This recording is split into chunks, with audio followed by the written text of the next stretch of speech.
with companies including Bombardier, CAE, and IMP in Nova Scotia. As Saab, we are prepared to do that technology transfer to Canada and support that build-up. This would be contingent, of course, on Canada adding the Gripen to its military fleet. Let's dive into a story of ambition, jets, and a partnership that could reshape Canada's future.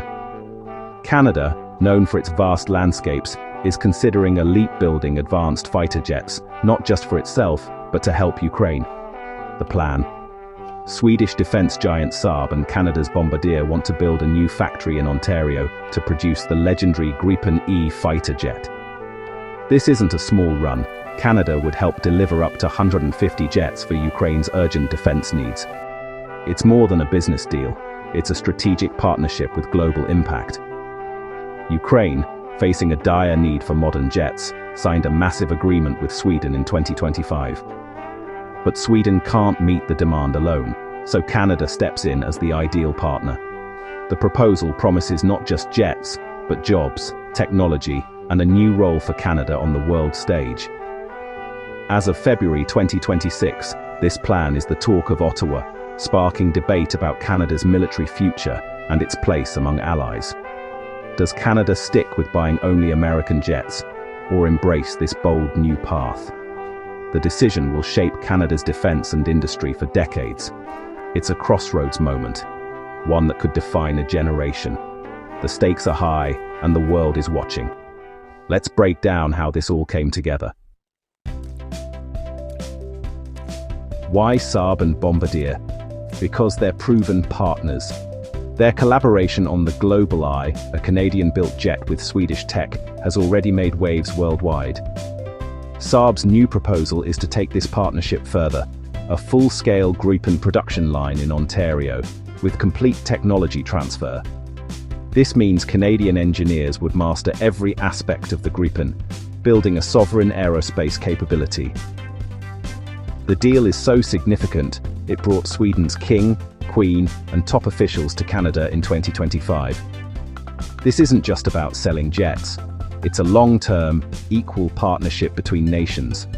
The new factory would be a North American hub for Gripen manufacturing, creating thousands of high-tech jobs. For Canada, it's a chance to leap ahead in aerospace, not just assemble parts. The message from Sweden: we trust you, Canada. Let's build the future together.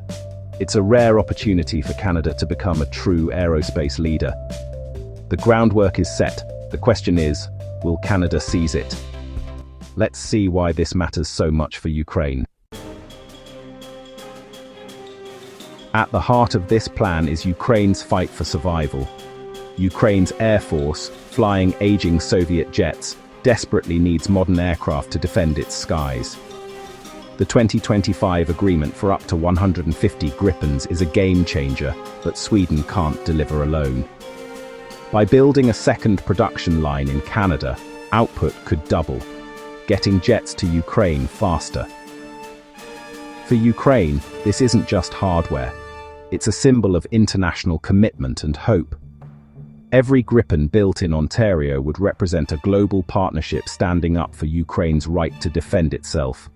It's more than aid, it's a lifeline, forged in steel and strategy. Canada's involvement would send a powerful message of solidarity. The plan is urgent, ambitious, and could tip the balance in Ukraine's favor.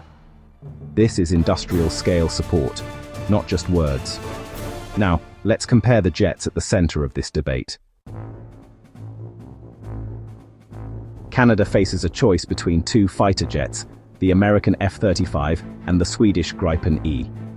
The F-35 is a stealthy, high-tech powerhouse, but it's expensive and complex, with delivery delays and rising costs. The Gripen is nimble, adaptable, and far cheaper to buy and operate. Canada ordered 88 F-35s in 2022, but costs have soared and timelines slipped. Trade tensions with the US have made some leaders wary of relying solely on American suppliers. The Gripen deal offers local production, technology transfer, and jobs, benefits the F-35 can't match.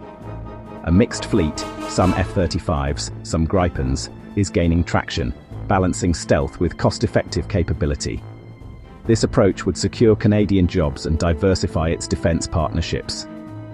The decision isn't just about jets, it's about Canada's independence and future. The debate is fierce, and the outcome will shape the Air Force for decades. It's a defining moment for Canadian defense. Which path will Canada choose? Let's look at what's at stake for the economy and national pride. The Saab Bombardier proposal isn't just about defense, it's about Canada's future.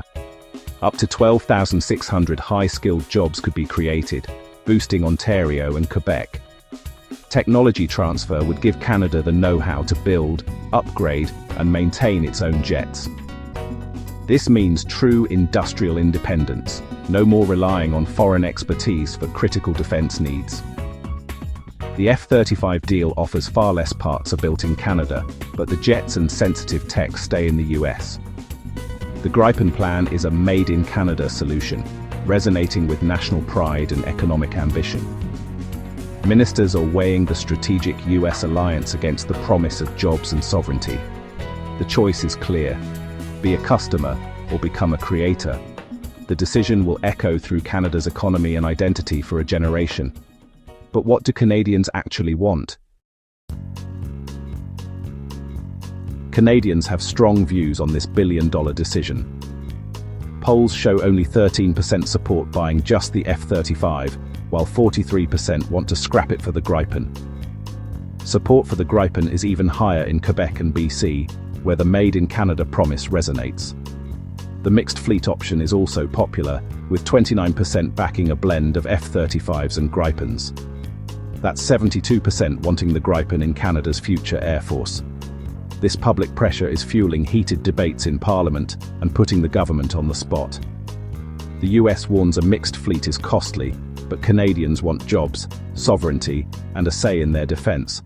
The political stakes couldn't be higher. Ukraine chose the Gripen for good reason. It's built for tough conditions. The Gripen can operate from short, damaged runways or even highways, making it ideal for Ukraine's dispersed defense. This flexibility means jets can be hidden, moved, and launched quickly, avoiding enemy strikes. The Gripen is easy to maintain, requiring fewer specialists and less downtime than rivals. Training pilots and crews is faster, getting Ukraine's Air Force combat-ready sooner. It's fully interoperable with NATO, sharing data and tactics seamlessly with Western allies. Nordic countries have already proven the Gripen can operate alongside F-35s in joint missions. For Ukraine, it's a smart, rugged and cooperative fighter, exactly what's needed in a high-intensity conflict. The Gripen isn't just a jet, it's a force multiplier. That's why this partnership matters so much. Now, what does this mean for Canada's place in the world? Embracing the Gripen could redefine Canada's global role. For decades, Canada's defense policy has meant buying American to stay close to the US. Choosing the Gripen signals strategic autonomy, diversifying partnerships, and prioritizing Canadian interests.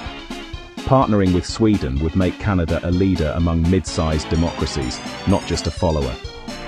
Building jets for Ukraine would cement Canada's reputation as an arsenal of democracy. It's a shift from quiet peacekeeper to proactive defender of freedom.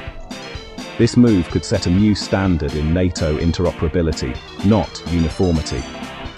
Canada would prove a non-US fighter can anchor North American defense. The world is watching to see if Canada will lead. This story began with Ukraine's need and became Canada's opportunity. The Saab Bombardier partnership is more than a factory. It's a test of Canada's ambition and values.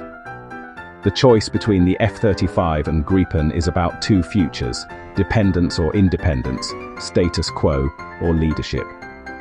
Canadians are drawn to the promise of jobs, technology, and helping a nation in need.